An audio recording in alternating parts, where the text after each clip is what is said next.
العروسة اتجوزت وهي حامل. مش بس كده، ده استعانت بجاموسة علشان تداري جريمتها في جريمة هزت محافظة الشرقية. سلمت ابن عمها نفسها أكتر من مرة بعد طبعا ما كل دماغها بكلمتين وبحبك ومش شريكي وانت مراتي ومحدش في الدنيا هياخدك مني، وكده كده هتبقى مراتي في يوم من الأيام. ولأنها كانت واثقة فيه جدا سلمت له نفسها من غير أي شروط أو من غير أي مقاومة. ما كانتش تتخيل انها تتفضح على ايد ابن عمها وانه هيهدم حياتها بالشكل دوت وانه هيفرط في شرفها بالشكل ده. الحكايه بدات لما اخين في الارياف كانوا عايشين في بيت عيله، زي ما حضراتكم عارفين كده الحياه زمان في الارياف وما زالت لغايه دلوقتي في بعض القرى في الريف المصري او العربي عموما.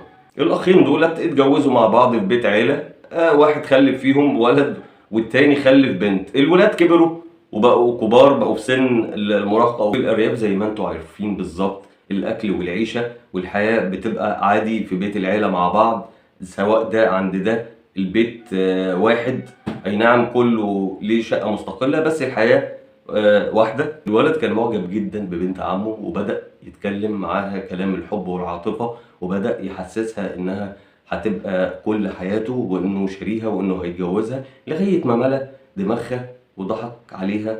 والباقي كلكم عارفينه او فاهمينه اللي تطور والعلاقه بينهم وصلت لايه بعد ما سلمته نفسها.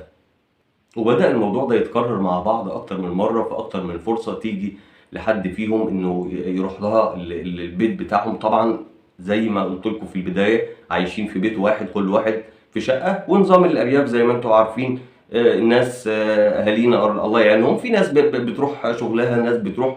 فكان الموضوع سهل إنه يروح لها أو إنها تروح له، وبدأ الموضوع يتكرر بصفة مستمرة. وفي كل مرة كان يقول لها نفس الكلام: انت هتبقى مراتي، انت بنت عمي ولازم اخاف عليكي، ده انت عرضي وشرفي. يعني معقول افضح نفسي واتخلى عنك؟ والبنت كانت بتصدقه في كل مرة كان بيقول لها الكلام ده. وفي كل مرة كانت بتعاند وبتقول له لا كفاية اللي احنا بنعمله ده غلط. كانت بتقتنع بكلامه وبتكمل معاه، وفضلت معاه الفترة الكبيرة بنفس الشكل ونفس النمط. بيضحك عليها بكلمتين لحد بعد فترة قصيرة واكتشفت إنها حامل. لما عرفت طبعا جرت على ابن عمها علشان طبعا يصلح غلطته، وإنه زي ما وعدها يتقدم لها ويتجوزوا علشان تختفي المصيبة اللي بقوا فيها. طبعا علشان ما تتفضحش، وكانت متخيلة إن ابن عمها مش هيخلى بيها وإنه هينفذ وعودي ليها، إلا إنه قابلها بالوش التاني وقال لها: أنت محافظتيش على شرفك، أنا مش ممكن أتجوز واحدة زيك. مش بس كده، ده قال لها: وانا ايه اللي يضمن لي ان اللي بطنك ده يبقى ابني؟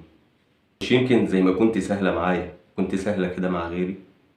وازاي تبقي مراتي وتشيلي اسمي وانتي في نظري ما تسويش اي حاجه؟ هنا صاحبه القصه اتصدمت صدمه وجالها حاله عصبيه من اللي سمعته. ما كانتش متوقع ان ابن عمها يخلى بيها بالشكل ده، وفكرت وقتها انها تنهي حياتها علشان تخلص من الفضيحه. وكل مرة كانت بتكلمه كان بيتنكر من اللي حصل وبيقول لها: انا ايش ضمني اللي بطنك ده ابني؟ وفعلا صاحبة القصة قررت انها تنهي حياتها لولا ان امها لحقتها في اخر لحظة. وطبعا الام انزعجت ازاي بنتها تعمل حاجة زي كده، وبدأت تتقرب لبنتها لغاية ما بنتها اعترفت لها بكل حاجة وقالت لها على كل حاجة حصلت مع ابن عمها. وطبعا الام خافت جدا بعد اللي حكته بنتها، لان جوزها او والد البنت ديت شديد جدا وطبعه عنيف. خافت لتحصل كارثه، ولو ابوها عرف هيخلص عليها هي وابن عمها، وطبعا الاب كمان هيتسجن وتبقى العيله كلها اتدمرت. هنا فكرت بالعقل وقالت: بس انا هروح اتكلم مع الولد، اكيد كلامي معاه هيختلف، اكيد هيستجيب، اكيد هيكون انسان ويستر بنت عمه. مش معقول يعمل كده فيها والبنت تسيب له نفسها بالشكل ده، يقنعها انها تحبه بالشكل ده وفي الاخر يتخلى عنها. راحت الام واتكلمت معاه، فوجئت ان الشاب كلامه مختلف خالص، وقال لها: بنتك رخيصه وزي ما سلمت لي نفسها سلمت لغيري، انا مش ضامن اللي في بطنها ده ابن مين، انا بره عني الموضوع دوت واللي عندكم اعملوه. هنا الام اتصدمت صدمه كبيره قوي وما كانتش متوقعه ان ده هيبقى رده على كلامها. وفضلت الام بكاء عياط بشكل غريب، وفضلت في حيره وعندها مصيبه كبيره. ازاي تقول لجوزها؟ لو جوزها عرف حاجه زي كده اكيد هيخلص على بنتها وهيخلص على ابن اخوه وكمان هيتحبس، يبقى العيله كلها اتدمرت. الام كانت في موقف صعب جدا، مش عارفه تعمل ايه. راحت للولد، الولد تنكر وهرب من الجوازه وهرب من القصه خالص، ورمى العيب والمسؤوليه كلها على بنتها، ولا قادره تقول لجوزها اللي هو ابو البنت. هنا هتبقى المصيبه او الكارثه اكبر. فالام ما كانش قدامها غير حل واحد او تفكير واحد، وهو ان وفضلت الام تضغط على ابن اختها وتحاول تقنعه ان البنت متعلقه بيه وشايفاه احسن شاب في الدنيا. بدات الام هنا تملى دماغ ابن اختها علشان تقنعه ان يتجوز بنتها وتلم الموضوع. وبدات الام تقرب لاختها هي كمان، وبدات تقول لها ايه رايك ناخد البنت للواد. وبدات تقول لاختها اصل بنتي بتحبه قوي، واساسا بنتها ما كانتش بتطيق ابن خالتها خالص، لكن طبعا كانت عايزه تستر بنتها من الفضيحه. بالفعل خطه الام نجحت، والولد اتقدم للبنت وخطبها. وهنا الام كانت عايزه الفرح يتم باقصى سرعه ممكنه، قبل طبعا ما بطن بنتها تظهر وتبان وتنكشف الحكايه. ابن اختها كانت ظروفه صعبه جدا وما كانش يقدر يتجوز، ومن هنا الام بدات تقنعه مفيش اي مشكله يا حبيبي، تبداوا دلوقتي وتبداوا صغيرين، وبعد كده كل اللي ناقصكم فيه هتجيبوه، والحياه مش هتنتهي، وتبداوا مع حياتكم مع بعض من البدايه، وطوبه طوبه الدنيا هتبقى جميله. كل الحكايه ان الام عايزه تسرع الجوازه باي شكل علشان البطن ما تبانش وتنكشف القصه واللعبه اللي لعبتها هي وبنتها على ابن اختها. وبدات الام تقول لابن اختها يا حبيبي ما تشغلش بالك باي حاجه، واي حاجه ناقصاك انا هجيبها، انا رقبتي سداده، اي حاجه انت محتاجها قول لي عليها وانا هديك فلوسها، بس المهم ما تقولش لحماك علشان طبعا هتبقى مشكله ان انا هديلك فلوس من وراه. ده حاجه اعتبرها نقطه من خالتك ليك، وانا يا ابن اختي عندي دهب كتير اقدر ابيع حاجه منه وهيزق معاك الدنيا. وطبعا ام العريس استغربت ان اختها بتتكلم بالشكل ده، والعريس كمان استغرب، ويمكن بتوجب معايا علشان خالتي. وبدأت الأم تحكي قصة جديدة، وبدأت توهم أختها إنها حاسة إنها هتموت وعايزة تفرح ببنتها وتطمن عليها مع ابن خالتها اللي هي بتحبه وبتموت فيه. نجحت خطة الأم وتحددوا ميعاد للفرح بعد شهرين بالظبط من الكلام. وجات ليلة الفرح، وهنا اكتشف العريس إن عروسته عذراء. بدأت العروسة تقول له أنت مستغرب ليه؟ هي ماما ما قالتلكش؟ أنا افتكرتها قالت لك على الحادثة اللي حصلت لي زمان وتسببت في فض غشاء البقرة. وهنا الأم كملت خطة جديدة أو عملت خطة جديدة وراحت لدكتورة واتفقت معاها إن لما بنتي هي بتوضع قولي إن الجنين ده ابن 7 شهور. وطبعا الزوج المخدوع كده كان عشمان يا عيني أو فرحان إن هيكون له ابن أو بنت من مراته اللي بيعشقها وبيخدمها، وكان طول فترة حملها بيخدمها كأنه أمها أو كأنه أختها قاعدة معاها بالظبط.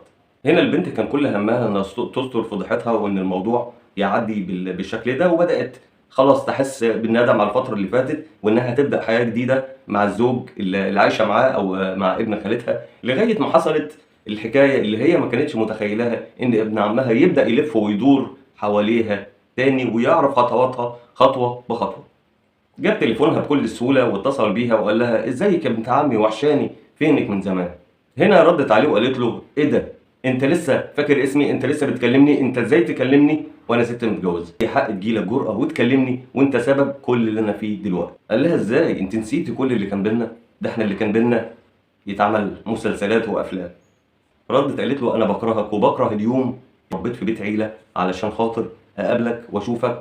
بدات تعنفه في الكلام وتحتد عليه الحوار اللي كان ما بينهم في التليفون، لغايه ما قال لها استني استني اهدي، ده انا في حاجات، في صور وفي فيديوهات وفي حاجات جميله ممكن ابعتها لك تشوفيها. قالت له فيديوهات ايه؟ انت بتقول ايه؟ قال لها طب ثواني اديني دقيقه وانا هبعت لك الفيديوهات، وبيرد عليا بعدين. وبالفعل بدأ يبعت لها فيديوهات، ولقيت نفسها بفيديوهات وصور ما ينفعش حد يشوفها، علاقة كاملة بين واحد ومراته في البيت. طبعا هي انهارت وما كانتش عارفة تعمل ايه. قالت له حرام عليك، انت عايز مني ايه؟ انت ضيعتني في الاول، عايز تضيعني في الاخر؟ قال لها ولا ضيعك ولا تضيعيني، نرجع مع بعض زي زمان من غير جوزك ما يعرف اي حاجة. قالت له حرام عليك انا ست متجوزة وحامل. قال لها ما يخصنيش. للأسف بعد ضغطه عليها وتهديده ليها بالفيديوهات والصور اللي عنده، اضطرت للأسف تقابله من تاني، وبدأ الموضوع يتكرر زي زمان، وبقى بصفة مستمرة كل كام يوم يتصل بيها ويهددها، وللأسف كانت بترضخ لكلامه وكانت بتخاف إنه يعمل فضيحة اكتر من الفضيحه اللي اتعملت الاول، وبدات تروح له وتتقابل ويتم بينهم العلاقه مره واثنين وثلاثه. بدأ جوزها هنا يقلق وبدأ يحس إنها تخرج كتير، وقال لها لأ ما ينفعش كده، أنتِ تروحي لأهلِك حتى لو المسافة بيننا وبين بعض قريبة، أنتِ تروحي لأهلِك يوم واحد في الأسبوع، وهُم يا ستي وأهلِك ده خالتي وجوز خالتي ييجوا لنا إن شاء الله كل يوم، أنا ما عنديش مشكلة، لكن أنتِ تروحي لهم يوم واحد في الأسبوع، لكن إنِّك تخرجي من البيت كتير بالشكل ده لأ. بدأ هنا ابن عمها يقول لها ما تشغليش بالِك، وبدأ يتصرّف معاها وبدأ يستجوبها، أنتِ جوزِك بيخرج لإمتى للشغل وبيرجع إمتى، وبدأ يروح لها البيت، لحد ما القدر جاب جوزها في يوم بدري من شغله ودخل وشاف العلاقة اللي ما بينهم، واتصدم صدمة عمره، ما كانش متخيل إن مراته وبنت خالته اللي حبها تعمل معاه كده. الزوج المخدوع هنا طبعًا من الصدمة حاول يتصرّف، حاول يعمل أي حاجة معاهم الاتنين، لكن للأسف هُم كانوا 2 وهو واحد، قدروا يتغلبوا عليه وطبعًا الاتنين أنهوا على حياته تمامًا. قالت لابن عمها طب هنعمل إيه دلوقتي في الورطة اللي إحنا فيها دي؟ قال لها ما تقلقيش هنقطّعه ونعبيه في أكياس ونتخلّص منه، وأنتِ كمان يومين بلّغي واعملي محضر في الشرطة إن جوزي متغيب عن البيت وما أعرفش عنه حاجة. وقال لها عندِك أكياس والّا أخرج أشتري لِك شوية أكياس؟ لأ أنا هاخرج وهاجيب أكياس. خرجت على أساس إنها تشتري الأكياس وتشتري لوازم إخفاء الجريمة اللي قاموا بيها، رجعت ما لقتش ابن عمها، وهنا بقت في ورطة جديدة ومعاها جثة وهي حامل ومش عارفة تتصرف ولا تعمل إيه، هنا احتارت وبقت عمالة تعيط محطوطة في ورطة أكبر من اللي قبلها، وهنا ما كانش في دماغها أو جه في تفكيرها غير إنها تتصل بأمها وتقول لها أنا في ورطة الحقيني تعالي لي بسرعة. جت أمها مفزوعة إيه يا بنتي إيه اللي حصل؟ قالت لها حصل كذا كذا، حكت لها القصة كلها. أمها قالت لها طب هنتصرف إزاي؟ طيب هاقول لِك على فكرة إحنا الاتنين كده نشيلوه ونودوه الحظيرة بتاعة المواشي ونطلقوا عليه بهيمتين 3 يهرسوه وتبان كأنها حادثة عادية. هنا البنت عجبتها فكرة الأم وبالفعل نفذوها، وتاني يوم نزلت عادي علشان تكمل باقي التمثيلية، نزلت ودخلت الحظيرة وكأنها ما تعرفش طبعًا اللي حصل لجوزها، وبدأت تصوت وتلم الدنيا عليها كأن جوزها مات في حادثة، وهنا اتقلبت الدنيا. تصرخ في وسط الناس وتقول لهم الحقوني اكيد كان في عصابه عايزين مواشي وهم اللي عملوا كده في جوزي. وهنا الناس بكل بساطه صدقوا قصتها وتخيلوا فعلا ان كانت حاله سرقه وان جوزها مات وهو بيدافع عن الحيوانات او الحاجات اللي عنده في الحظيره. والموضوع كان هيعدي بالنسبه للناس، لكن في واحد من الجيران قال مفاجاه غير متوقعه بالنسبه للزوجه، قال لها طب انا شفت ابن عمك خارج من البيت وكان مفزوع وبيجري وكأن في حاجه، شكله كده كان مرتبك، ما يكونش هو اللي قتله. دي بقى قلبت الدنيا وفتحت عيون الشرطة عليها وعلى ابن عمها. بالفعل اتقبض عليهم هما الاتنين، وبالتحقيق في البداية أنكروا، لكن بالضغط عليهم اعترفوا بجريمتهم وحكوا القصة من البداية للنهاية وتحولوا لمحكمة الجنايات. ومش كده، مش هما وبس، كمان أمها عليها بتهمة التستر عليهم وحمايتهم ومساعدتهم في ارتكاب الجريمة. في النهاية أنا هنا ببلغ رسالة، أو أنا ليه بحكي القصة ديت ليكم، علشان أوجه رسالة للبنات. ابن عمك مش أخوكي، ابن عمك يجوز لك مش أخوكي، ما تتعامليش معاه بالدرجة ديت، اتعاملي معاه بكل أدب واحترام، ولو حسيتي منه بأي حاجة لازم تبلغي والدتك. ابن خالتك مش أخوكي، ابن خالتك يجوز لك، اتعاملي معاه بكل أدب واحترام، ولو حسيتي من ناحيته بأي حاجة لازم تتكلمي مع أبوكي أو والدتك. ربنا يحمي بناتنا يا رب وما نشوفش مثل هذه الجرائم أو تختفي، خالص المستعان.